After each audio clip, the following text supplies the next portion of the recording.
Hey, everybody. Welcome to UnplugIT. I'm your host, Stephen Rose, and thanks for joining. This week, I am on site in Orlando, Florida for the Microsoft 365 Community Conference.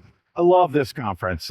It is all about community, bringing people together to help them to solve the issues that they're really trying to get answers for, especially around Teams, SharePoint, OneDrive, and Copilot. Yesterday, great keynote from Jeff Teeper talking about what's next for all of those products. Lots of demos, some really cool announcements. I'm here on the Expo 4, and you can see a lot of different vendors here, and the Microsoft booth is right there where they're talking about Teams and Viva and Copilot. So I thought, let's sit down and talk with some of the attendees about what's important to them. Why are they here? What's keeping them up at night? And what are they looking to learn more about? So you can know what everybody thinks. With that, let's take a look at some of the videos.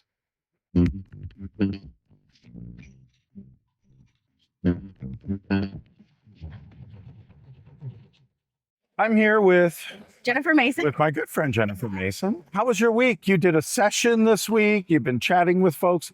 How was your week overall? Overall, really good. It's fun. We haven't had this much excitement since, SharePoint went to the cloud and even before 2017 to 2010 and all the UI changed. So super fun this week. Everybody's excited. Everybody wants to learn more, plus a little bit of fear about what's coming and how to do it correctly.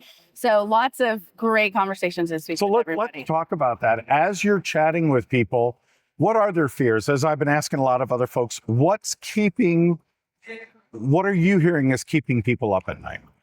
I think people are afraid of what's going to come with the future of Copilot. How are they going to get people to adopt it? How are they going to get their ROI out of it? They know it's where they need to go. They know it's incredibly powerful, but it's a big task. And so I think what I've discovered is people maybe aren't realizing how much of a human problem it is. And it's not really a problem, an opportunity. Right. How much of a human opportunity we have versus a technical. The technical side of it's going to be pretty easy. You're going to enable it. You're going to set your governance. Not that that's going to be easy in every case, but you're going to do all of that. But then you really have to work with humans to embrace it and use it the way they would naturally use it. So it's never going to be one size fits all. Right. And so that's a new tackle that people have to go over. So what has been, or at least what have people told you is sort of their aha moment as they sit your sessions or talk to you or engage with you here? For me, I did a session on prompt engineering, and we talked about different personas and how different people would approach it just naturally differently. And they might put the prompt in totally different just based on their thinking styles and how they work. And I think that was a big aha moment for people when they thought about, well, now I have to train to all of these different personality types, different ways that people think, different ways that they work. And so maybe I need to go into some of these persona-based training. It's not just how do I ask a question to Copilot, but how to ask a question that is relevant or makes sense. Yeah. We were chatting over dinner last night that one of my favorite things that I like to tell my audiences is if you have a teenager and you say to them, what'd you do in school, or how was school today? They go, fine. But if you say, how were you in your math class and what was your grade? They'll actually give you a far more detailed answer. And it is about doing that. But you mentioned prompts. And I've heard a lot of people this week say, learning about prompting, how to create prompts, kind of going a little clippy on it where people just don't know what questions to ask or what the technology is capable of. So sometimes it's that intermediary saying, hey, did you know that you could do this, this, and this? Or as people create connectors, do things beyond just the scope of the 365. Yeah, and then even one of the things that I got feedback on from my prompting session is I started back with how can you go about it? Are you going to daisy chain your prompts? Are you going to do iterative prompts? Are you going to give a negative prompt where you tell it what not to do?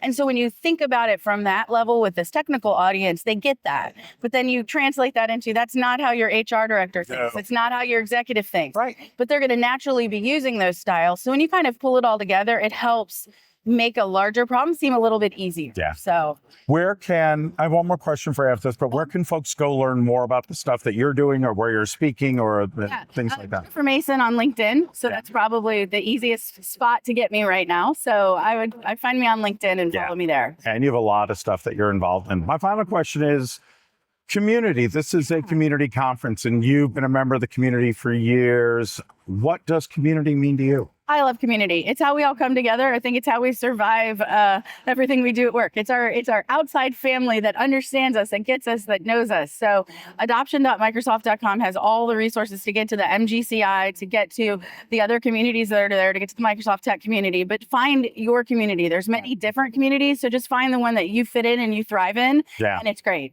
Great. It's great because one of the things I know when I worked at Microsoft, I was always striving for was people weren't saying necessarily, why should I do this? It was really how, and even more so was, how are other people doing this? How can I learn from other folks? What are best practices that other people are doing? And what did you do wrong that I can correct? Right. Yeah. And that's where community comes in, and not saying you did it wrong, but hey, here's what to think about next time, or here's how I'm doing this.